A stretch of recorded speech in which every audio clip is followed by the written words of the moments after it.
Battle to the heavens की सोसम से video के अंदर एक बार फिर से आपका स्वागत है। तो इस वीडियो के अंदर जो अपना जियावियान है उसे पता चलने वाला है कि जो अपनी काइलिन है वो एक बहुत बड़े खतरे के अंदर है। तो चलो यार जितना बकवास न करते हुए वीडियो करते हैं शुरू। तो जैसा कि आपने इसके पिछले पार्ट में देखा होगा कि जो अपना जियावियान होता है वो हुनमे शेंग को हरा देता है, यानी कि एंड में जाके इस बड़ी सी वॉर का विजेता निकलता है स्काई मैंशन अलायंस। और इसी वजह से स्काई मैंशन अलायंस की जो रेपुटेशन होती है वो शेंडर प्लेन के अंदर एक्सप्लोड हो जाती है। और वहीं जो अपना जियावियान था उसे तो लोग स्काई मैंशन अलायंस के अंदर डिवाइन बीइंग की तरह मानने लगे थे। वेल अब आगे क्या होने वाला है चलो जानते हैं इस वीडियो के अंदर। तो वीडियो की स्टार्टिंग होती है और हम स्टार आइलैंड के सबसे डीपेस्ट माउंटेन को देखते हैं जहाँ पे अभी एक झरना बह रहा था और अभी झील के बीच के जो मिडल एरिया था वहाँ पे भी जियावियान बैठा हुआ था। और अभी उसकी जो बॉडी होती है वो एकदम स्थिर होती है, वो बिल्कुल भी मूव नहीं कर रहा होता। और जब इस बहते हुए पानी की रिपल उसके 10 मीटर के एरिया में आती थी तो वो तुरंत ही अपने आप ही फ्लक्चुएट होकर गायब हो जाया करती थी। और अभी जियावियान की बॉडी के चारों तरफ ऐसा शांति से भरा ऑरा फैला हुआ था जिस वजह से जो जगह होती है एकदम पीसफुल लगती है। और ये शांति से भरा माहौल तकरीबन आधे दिन तक और चलता रहता है और आधे दिन के बाद जियावियान जिसकी आंखें भी बंद होती है वो खुल जाती है। जैसे जियावियान अपनी आंखें खोलते हैं तो उसकी आंखों में एक फायर ग्लो अपीयर होता है। तभी जियावियान अपने सर को नीचे झुकाता है और अपने एक हथेली को देखने के बाद उसकी भौहें सिकुड़ जाती है क्योंकि अभी उसके हथेली के आधे इंच ऊपर एक काले रंग का बीड सस्पेंडेड होता है। और ये जो बीड था एकदम डार्क ब्लैक था, उसे एक बार देखने पे ऐसा लगता है जैसे कि ये कोई ब्लैक होल हो। और इसी वजह से अगर कोई इसे ज्यादा देर तक देखते रहता है तो उसकी सोल भी इसके अंदर खिंच सकती है। और अभी वो जो फॉलन माउंटेन रेंज की बैटल हुई थी उसे गुजरे हुए 3 महीने हो चुके थे और इन 3 महीनों के दौरान जो स्काई मैंशन अलायंस थी वो एकदम ट्रांसफॉर्म हो चुकी थी। और इसी वजह से अलायंस में बड़े बड़े बदलाव होते हैं, लेकिन जो जियावियान था वो इन सभी के बीच में इंटरवीन नहीं करता। और जियावियान को भी किसी फैक्शन को मैनेज करना बिल्कुल ही पसंद नहीं था, लेकिन फिर भी अगर वो अपने आप को फोर्स करता है तो फिर ये टर्की अलायंस का फायदा करवाने से ज्यादा नुकसान करवा देगा। और ये बात मास्टर यारो की बहुत अच्छे से पता होती है और इसी वजह से वो जियावियान को परेशान न करके उसे शांति से ट्रेन करने दे रहे थे। और इसी वजह से जो जियावियान होते हैं वो अपना सारा खाली टाइम ट्रेनिंग में स्पेंड कर रहा था। और अब क्योंकि Shao Shao little fairy doctor और किंगलिंग की अच्छी बन रही होती है तो फालतू अपने डैडी को परेशान नहीं करती। और अब क्योंकि एंसेस्टर ज़ियाओचेन भी शाओ शाओ को ट्रेन कर रहे होते हैं तो फिर उस बिग बैटल के बाद सबसे ज्यादा फ्री जियावियान ही था। और इन 3 महीनों के दौरान जो जियावियान की स्ट्रेंथ थी वो भी थोड़ी बढ़ चुकी थी क्योंकि वो अभी अपनी स्ट्रेंथ को दोशिंग 5 स्टार के इनिशियल लेवल पे स्टेबलाइज कर चुका था। और भले ही जियावियान का फ्लेम मंत्र पहले से कुआ से टियान क्लास में ट्रांसफॉर्म हो चुका हो, लेकिन तब भी वो इन 3 महीनों के दौरान जितनी एनर्जी को एब्जॉर्ब कर पाता है वो एनर्जी जियावियान के लिए कुछ खास नहीं होती। उस ट्रेनिंग के बाद ही जियावियान को समझ आता है कि जब तक कोई खास मौका नहीं मिलता तो दोशिंग क्लास में अपनी स्ट्रेंथ को बढ़ाना कितना मुश्किल है। और भले इन 3 महीनों के दौरान जियावियान की स्ट्रेंथ ज्यादा ना बढ़ी हो, लेकिन तब भी उसे एक एक्सेप्शनल फायदा हुआ था। और ये फायदा हुआ होता है लिटिल ई की वजह से, जो कि वो फ्लेम सीड था जिसे कि लिटिल ई ने निगल लिया था। और कहा जाता है कि ये निगलेक्टेड डिवोरिंग फ्लेम किसी भी चीज को डिवोर कर सकती है, यहाँ तक कि ये उस एनर्जी और ड्यूटी को भी एब्जॉर्ब कर सकती है जिन्हें कि नॉर्मल तरीके से इस्तेमाल ना किया जा सके। और इस डिवोरिंग फ्लेम की डिवोरिंग स्ट्रेंथ ऐसी होती है जिसे देख के अच्छे लोग जेलसी फील करने लगे। और ऊपर सबसे ज्यादा लोगों को जो चीज सरप्राइज करती है वो ये होता है कि जो इंसान भी निगलेक्टेड डिवोरिंग फ्लेम के सीड को रिफाइन कर लेता है उसके पास इसकी एबिलिटी को हासिल करने के चांसेस होते हैं। और भले ही सीड फ्लेम की डिवोरिंग स्ट्रेंथ उस ट्रू निगलेक्टेड डिवोरिंग फ्लेम से कंपेयर नहीं की जा सकती, लेकिन ये ट्रेनिंग के लिए बहुत ही ज्यादा बेनिफिशियल रहती है। और इसी वजह से पिछले 3 महीनों से जियावियान समझने की कोशिश कर रहा था। और जियावियान की काफी टाइम की ऑब्जर्वेशन के बाद जियावियान को पता चलता है कि जब लिटिल ई ने निगलेक्टेड डिवोरिंग फ्लेम को सीड फ्लेम को स्वेलो किया था तो उसके बाद उसके बॉडी के अंदर एक काले रंग का बीड बन चुका है। और अभी जियावियान इस बीड के अंदर से डिवोरिंग पावर को सेंस कर पा रहा था जो किसी की भी सोल को निकल सकती है। और इसी वजह से इस बीड को हासिल करने के बाद जियावियान का जो दिल होता है वो काफी ज्यादा खुश हो जाता है। और अगर वो इसके अंदर के डिवोरिंग पावर को हासिल कर लेता है तो फिर बिना किसी डाउट के जब वो ट्रेनिंग कर रहा होगा तो तब उसकी जो ट्रेनिंग होगी वो भी इफेक्टिव होगी। लेकिन सीन कुछ ऐसा होता है कि जियावियान की जो खुशी होती है ज्यादा टाइम तक नहीं टिकती क्योंकि जियावियान को इस बीड के बारे में एक टेरेबल चीज पता चलती है। अगर वो अपनी बॉडी के अंदर इस बीड को लगातार रखता है तो फिर ये ब्लैक बीड धीरे धीरे करके जियावियान की बॉडी की सारी दुखी को एब्जॉर्ब कर लेगा। और ऊपर से जब ये ब्लैक बीड जियावियान की दुखी को एब्जॉर्ब कर रहा होता है तो जियावियान को सेंस होता है कि उसकी दुखी के साथ साथ उसकी लाइफ फोर्स भी जा रही है। तभी जियावियान को फील होता है कि डिवोरिंग पावर जिस लेवल की एनर्जी को अनलीज करती है वो एकदम अनप्योर थी। और इस डिवोरिंग पावर के वजह से वो जो इनप्योरिटी थी वो इस एनर्जी में मिल जाती है, जिसके बाद जियावियान अपनी हेवी फ्लेम का यूज भी क्यों ना कर रहा हो लेकिन इन्हें रिमूव करना बहुत ही मुश्किल था। और इसी वजह से ब्लैक बीड के द्वारा डिवोर की हुई एनर्जी जियावियान अब्सॉर्ब नहीं कर पाता।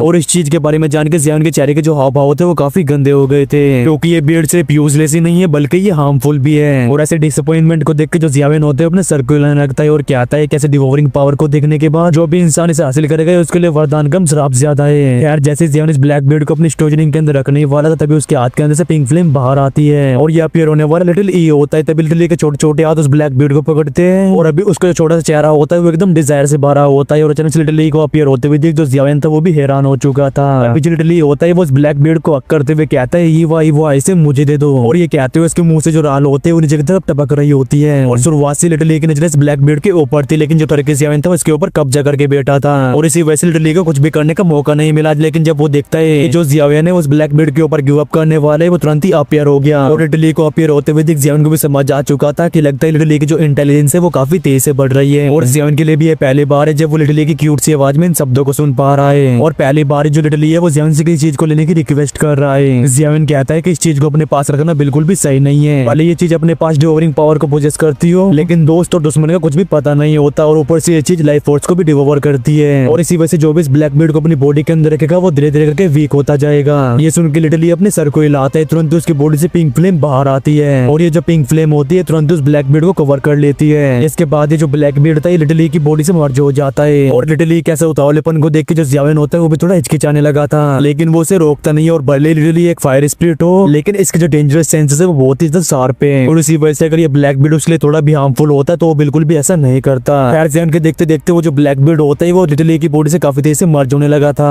और जब लास्ट मोमेंट में वो ब्लैक बीड गायब भी होने वाला था तभी इसके अंदर से एक मामूली सी ब्लैक फ्लेम बाहर आती है। और ये फ्लेम ब्लैक बीड में से बाहर आने के बाद उसके टकले के अंदर जाने लगी थी। और अब क्योंकि जियान का लिटली से मेंटल कनेक्शन होता है तो जैसे ही अनएक्सपेक्टेड चेंज हुआ था जियान तुरंत से सेंस कर लेता है, जिसके बाद जियान के चेहरे के जो हाव भाव होते हैं वो चेंज हो चुके थे। और भले ये बदलाव कितनी भी स्पीड से क्यों ना हुआ हो, लेकिन इसकी वजह से जो लिटली होता है बिल्कुल भी पैनिक नहीं होता। तुरंत उसके सामने कई सारे पिंक फायर लाइन बनती है जो कि एक जाली में ट्रांसफॉर्म होकर उस काली सी फ्लेम को कैप्चर कर लेती है। जिसके बाद वो जो फायर नेट था वो धीरे धीरे करके छोटा होने लगा था। और फोर्सफुली पिंक फ्लेम कर्टन ने उस ब्लैक फ्लेम के परकच्चे उड़ा दिए थे। और वो जो ब्लैक फ्लेम थी वो बिखर के भी कई छोटे छोटे लाइट स्पॉट में ट्रांसफॉर्म हो चुकी थी। और ये जो सारे लाइट स्पॉट थे तुरंत लिटली की बॉडी के अंदर जाके एब्जॉर्ब हो जाते हैं। और जब ये ब्लैक फ्लेम के स्पॉट्स लिटली की बॉडी के अंदर एब्जॉर्ब होते हैं तो लिटली की खोपड़ी के ऊपर वो जो pink flame fire lotus seal होती है उसमें धीरे धीरे करके एक काली लाइन भी अपीयर हो जाती है। और ये काली सी लाइन एक बार देखने पे तो काफी ज्यादा मिस्टीरियस लग रही थी। इन सभी लाइट स्पॉट्स को एब्जॉर्ब करने के बाद लिटली का जो एक हाथ होता है वो तुरंत सामने खाली स्पेस की तरफ बढ़ जाता है। तभी एक अनविजुअल सी रिपल फैलती है और देखते ही देखते इस लेक के अंदर की जो सारी एनर्जी होती है देखते ही देखते वो सारी एनर्जी लिटली की हथेली के ऊपर इकट्ठा हो गई थी। जिसके बाद ये 5 रंगों वाले क्लस्टर में ट्रांसफॉर्म हो जाती है और उस क्लस्टर को जो लिटली होता है वो स्वेलो कर लेता है। और इस सीन को देख के तो जियान भी शॉक में जा चुका था,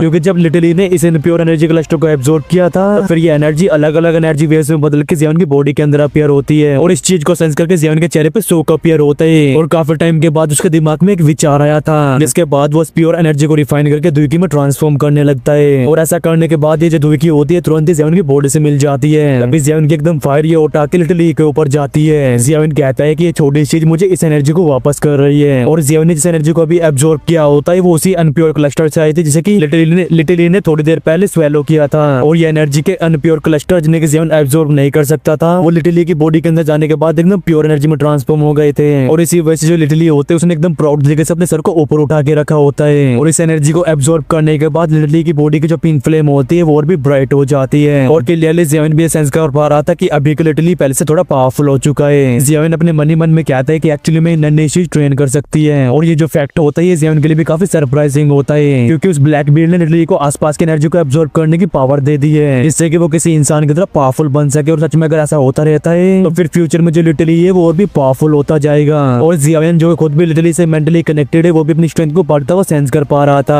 और अगर इस तरह से देखा जाए तो फिर जियान को एक फ्री वर्कर मिल चुका है और ऊपर से वर्कर को पता नहीं होता बात बात पे कंप्लेन करना और थकान किसे कहते हैं। खैर तब जियान अपनी ठोड़ी को सहलाते हुए कहता है कि लगता है मुझे एक्सीडेंटली इस बार काफी अच्छा फायदा मिल गया। और जियान को बिल्कुल भी आइडिया नहीं था कि वो निगलेटेड डिवोरिंग फ्लेम के सीड फ्लेम को कैसे एब्जॉर्ब करे। और इसी वजह से वो उसे रिफाइन करने के लिए सिर्फ रैंडमली अटेम्प्ट कर रहा था। लेकिन अच्छी बात है कि लिटली के पास उससे अच्छा कॉन्स्टिट्यूशन है और क्योंकि वो खुद एक हेवीली फ्लेम है तो फिर से निगलेटेड डिवोरिंग फ्लेम की यूनिक एबिलिटी को एक्सेप्ट करने में कोई परेशानी नहीं होती। और जब जियान अपने ट्रेनिंग कैसे बेनिफिट्स को जान के खुश हो रहा होता है तभी इस जगह पे किसी की हंसने की आवाज सुनाई देती है। अभी जियान क्या शिफ्ट होती है आसमान में जहाँ पे कि मास्टर यावलो खड़े हुए थे। अभी जियान भी खड़ा होकर झील के ऊपर चलते हुए आगे तरफ बढ़ने लगता है। जियान पूछते कि क्या अलायंस के साथ कोई परेशानी है या फिर होल ऑफ सोल ने कोई नई एक्टिविटी दिखाई है। मास्टर यावलो कहते हैं कि अभी के लिए तो सब कुछ ठीक है। और रही बात होल ऑफ सोल की तो उनके कुछ ब्रांच होल जिनकी खबर हमारे पास पहले से ही मौजूद थी उन्हें होल ऑफ सोल ने हाल फिलहाल में शिफ्ट कर दिया। ऐसा उन्हें खतरा है कि कहीं हम उनके ब्रांच होल के ऊपर अटैक करके उन्हें तबाह न कर दे। ये सुन के जियान की बहुत सिकुड़ जाती है। वो कहता है शिफ्ट कर दिए गई और पता नहीं कि होल ऑफ सोल की एक्टिविटीज अभी जियान को काफी अनयूजुअल लग रही थी। और जैसा उनका कैरेक्टर है तो फिर वो इसका इमेंशन लाइंस के आदों से बेइज्जती को नहीं सह सकते। और जियान के चेहरे के हाव को देख के मास्टर यावलो मुस्कुराते हुए कहते हैं क्या तुम्हें भी ऐसा लग रहा है कि यहाँ पे कुछ गलत है। और मैंने तुमसे पहले ही कहा था कि जो होल ऑफ सोल है वो अपनी कुछ खिचड़ी पका रहा है, वरना वो पिछले इतने सालों से सोल बॉडीज को इकट्ठा क्यों कर रहे होते। और भले ही मुझे पता ना हो कि होल ऑफ सोल का प्लान क्या है, लेकिन अगर होल ऑफ सोल को इसे कंप्लीट करने दिया गया तो फिर हमारे लिए बिल्कुल भी अच्छी बात नहीं है। जियान अपने सर को हिलाता है। और फॉलन माउंटेन की हार की वजह से होल ऑफ सोल की रेपुटेशन पहले से ही काफी ज्यादा गिर चुकी है। और इन सभी चीजों के ऊपर जो हुन क्लैन है वो भी कोई एक्टिविटी नहीं दिखा रहा है। और इन सब चीजों की वजह से बताना मुश्किल होता है कि ये मिस्टीरियस क्लैन आखिर करना क्या चाहता है। मास्टर यावलो कहते हैं कि हमने इस मैटर के बारे में जानकारी हासिल करने के लिए अपने कुछ जासूसों को भेजा है। उम्मीद करते हैं कि हम लोग कुछ जानकारी इकट्ठा कर पाएंगे। ये सुन के जियान अपने सर को हाँ में हिला देता है और अभी उसका जो दिल होता है वो काफी प्रेशर को फील कर रहा होता है और भले उसकी स्ट्रेंथ दोशिंग के 5 स्टार पहुंच चुकी हो, लेकिन फिर भी अभी जियान के पास वो एबिलिटी नहीं है कि वो हुन क्लैन के अंदर जाकर अपने फादर को बचा पाए। और स्टार्टिंग से जियान के दिमाग में विचार बिल्कुल भी नहीं था कि वो फोर्सफुली हुन क्लैन के अंदर घुसेगा। और ऐसा नहीं है कि जियान हुन क्लैन से डरता था, बस वो नहीं चाहता कि जियाओ क्लैन को एक और डिजास्टर का सामना करना पड़े। और अगर जियान में कुछ भी हो जाता है तो फिर वो अपने फादर को ही नहीं बचा पाएगा, बल्कि जियाओ क्लैन की सारी उम्मीदें वो भी मिट्टी मिल जाएगी। और इसी वजह जब तक जियान के पास एकदम एब्सोल्यूट कॉन्फिडेंस नहीं आ जाता तो फिर वो इतने बड़े रिस्क को लेने के लिए बिल्कुल भी रेडी नहीं है। जियान की आंखें भी चमक रही होती है, वो कहते हैं 5 स्टार दोशिंग, लेकिन फिर भी ये काफी नहीं है। और अब जियान अपनी स्ट्रेंथ के साथ होल ऑफ सोल से तो बिल्कुल भी नहीं डरता,